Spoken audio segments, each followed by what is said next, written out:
जय हिंद साथियों, स्वागत करता हूँ एक बार फिर से आपका अपना यूट्यूब चैनल ई बोर्ड गुरुकुल पे। तो कैसे आप लोग, एक बार प्यारा सा कमेंट जरूर कीजिएगा। तो बच्चों, आज हम जानने वाले हैं साइंस साइंस के कितने पार्ट्स होते हैं, साइंस से बोर्ड एग्जाम में कितने क्वेश्चंस आते हैं, साइंस से कितने ऑब्जेक्टिव पूछे जाते हैं, कितने सब्जेक्टिव पूछे जाते हैं।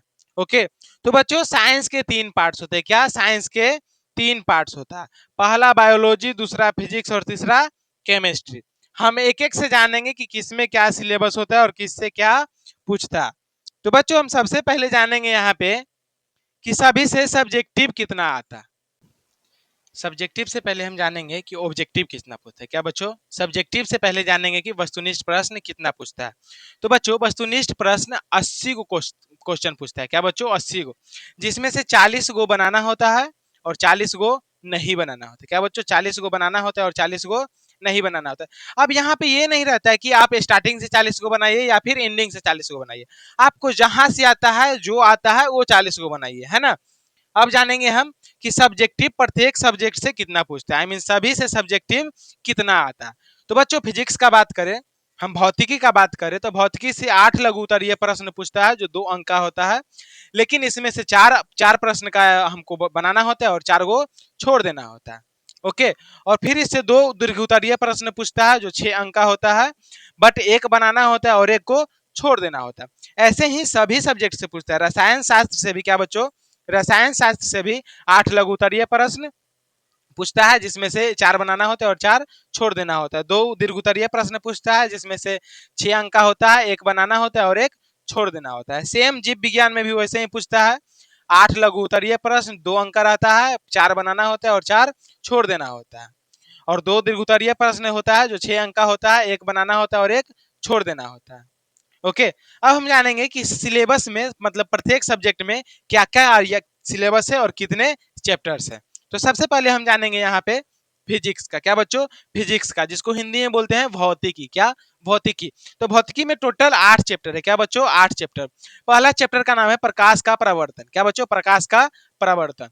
दूसरे चैप्टर का नाम है प्रकाश का अपवर्तन। और तीसरे चैप्टर का नाम है मानव नेत्र तथा रंग बिरंगा संसार, जिसमें हम लोग नेत्र के बारे में पढ़ते हैं। क्या बच्चों?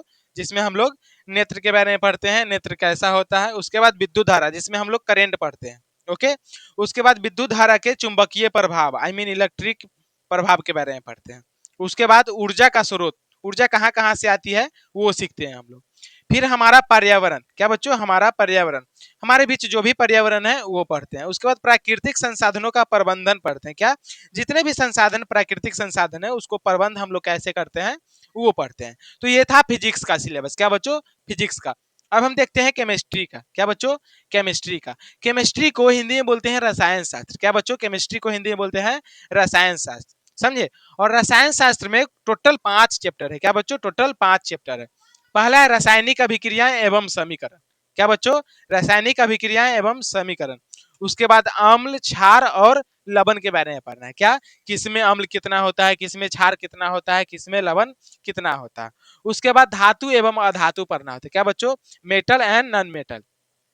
समझे? क्या पढ़ना होता है? Metal and non metal. उसके बाद हमको कार्बन एवं उसके यौगिक के बारे में पढ़ना है। क्या बच्चों? कार्बन एवं उसके यौगिक के। और लास्ट चैप्टर का नाम है तत्वों का आवर्त वर्गीकरण पढ़ना है। क्या बच्चों? तत्वों का आवर्त वर्गीकरण। तो यहाँ तक फिजिक्स और केमिस्ट्री का सिलेबस से आप लोग रूबरू हो गए हैं।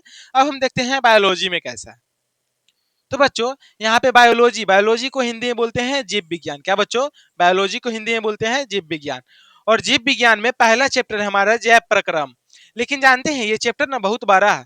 इसको हम 4 भाग में पढ़ेंगे। क्या बच्चों? 4 भाग में। पहला पोषण, दूसरा श्वसन, तीसरा परिवहन और चौथा उत्सर्जन। ओके, उसके बाद सेकेंड चैप्टर है नियंत्रण एवं समन्वय। क्या बच्चों? नियंत्रण एवं समन्वय।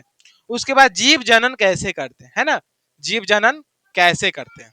चौथा चैप्टर है आनुवंशिकता एवं जैव विकास। क्या बच्चों? आनुवंशिकता एवं जैव विकास। और लास्ट चैप्टर है आनुवंशिकता एवं जैव विकास।